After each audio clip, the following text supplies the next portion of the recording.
शिवसेनेचं 2 दिवसीय महाअधिवेशन कोल्हापूरमध्ये पार पडते आणि या अधिवेशनासाठी ज्येष्ठ नेते शिवाजीराव आढळराव पाटील देखील दाखल झालेले आहेत। नुकतीच त्यांची म्हाडाच्या अध्यक्षपदी देखील निवड झालेली आहे आणि आज ते अंबाबाईच्या दर्शनाला सुद्धा आलेले आहेत। आपल्यासोबत आढळराव पाटील आहेत, बोलूयात। काय सांगाल, पुणे म्हाडाच्या अध्यक्षपदी निवड, पहिली प्रतिक्रिया? मला योगायोग वाटतो। काल मी करवीर नगरीमध्ये अंबाबाईच्या या पुण्यनगरीमध्ये पाऊल ठेवलं आणि काही वेळानंतरच या पदाची घोषणा झाली। हा मी एक योगायोग समजतो।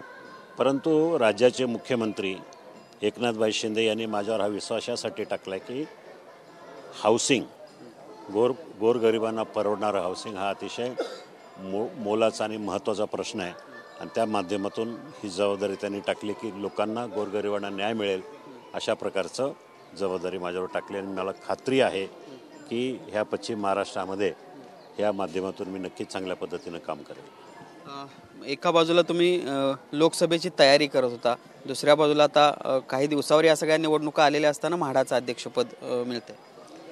मला वाटतं सगळ्यांचा गैरसमज झाला आहे की मी लोकसभेचं तिकीट हे करून मला पक्षानं हा दुसरा पर्याय दिला आहे। असं अजिबात नाही।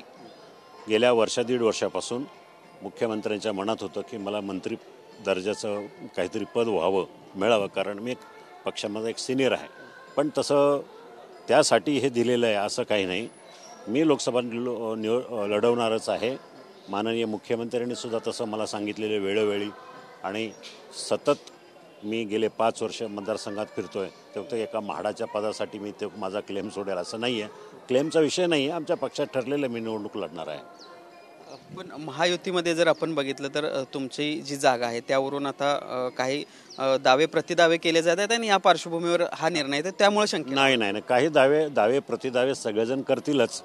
परंतु जर वस्तुस्थिती जर पाहिली, माझ्या शिरूर लोकसभा मतदारसंघामध्ये सध्याचे जे खासदार आहे ते महाविकास आघाडीमध्ये आहे आणि मी 2 नंबरमध्ये अगदी किरकोळ मतानं माझा पराभव झाला असला तरी 5 वर्ष खासदारांपेक्षा कैक पटीनं मीच काम करतो आहे। लोकांशी संपर्क माझाच आहे। विकास कामं मीच करतो आहे। मुख्यमंत्र्यांनी मला जाणीवपूर्वक ताकद दिली।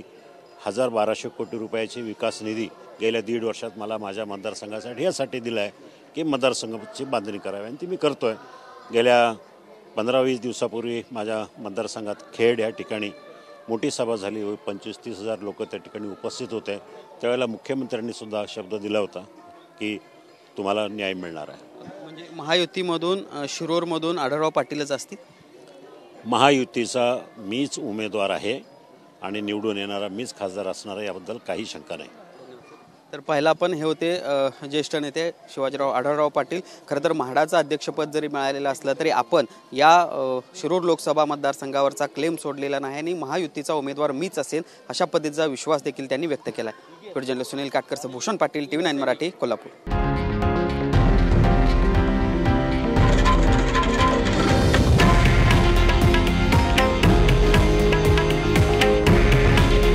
हे आहे देशातील नंबर 1 न्यूज नेटवर्क आणि आपण पाहत आहात TV9 मराठी।